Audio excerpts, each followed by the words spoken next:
আমাদের দলটা শেষ করে যাচ্ছে, কর্মীদের মেরে তুফান করে তো একবারও আসেনি, এখনো কিচ্ছু নেই। তাদের এই বেকার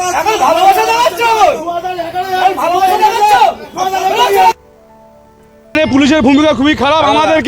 আমাদেরকে মেন কথা একটা কথা বলি, যারা 2021 সালে এবং 2023 সালে যারা বেইমানি করে আমাদের এখানে আইএসএফ যারা এনেছিল, আরাবুল ইসলাম ছেলে হাকিমুল ইসলাম, কাইজার আহমেদ, প্রদীপ মণ্ডল এবং এর সাথে আমাদের অদুদ্দা যুক্ত আছে।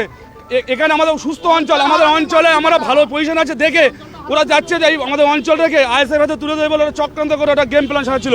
তাই আজকে আমাদের ভোগড় অঞ্চলের তৃণমূল কংগ্রেস কর্মীরা তারা প্রতিবাদ জানিয়েছে ওদের বিরুদ্ধে। কোনো হামলা হয়নি, ওরা চক্রান্ত পরিকল্পনা করেছে, কোনো হামলা কোনো ব্যাপারই হয়নি এখানে আমাদের। ওরাই চক্রান্ত করেছে, আমাদের অঞ্চলে হারানোর চিন্তা ভাবনা করছে, তাই আজকে প্রতিবাদ জানিয়েছি আমরা। নোংরামি হচ্ছে, নোংরামি আমরা অভিযোগের উপরে আক্রমণ করার চেষ্টা করা হয়েছিল, সেই নিয়ে মোটামুটি আমরা এসেছিলাম একটা কথা বলতে, চা খেতে এসেছিলাম। সেই নিয়ে মোটামুটি যে নোংরামিগুলো শওকত মোল্লার নেতৃত্বে যারা করছে এগুলো মেনে নেওয়া যায় না। এখানে আমি বাড়িতে কর্মাধ্যক্ষ বাড়িতে চা খেতে এসেছিলাম, গল্প করতে এসেছিলাম, কথা বলতে এসেছিলাম। সেই নিয়ে এখানে চক্রান্ত করে শওকত মোল্লার নেতৃত্বে যে মানে এখানকার কিছু ছেলেপিলেরা দুর্ব্যবহার করছে, আমরা এর তীব্র প্রতিবাদ জানাই। কর্মীদের মেরে তুফান করে তো একবারও আসেনি, এখনো কিচ্ছু নেই। তাদের এই বেকার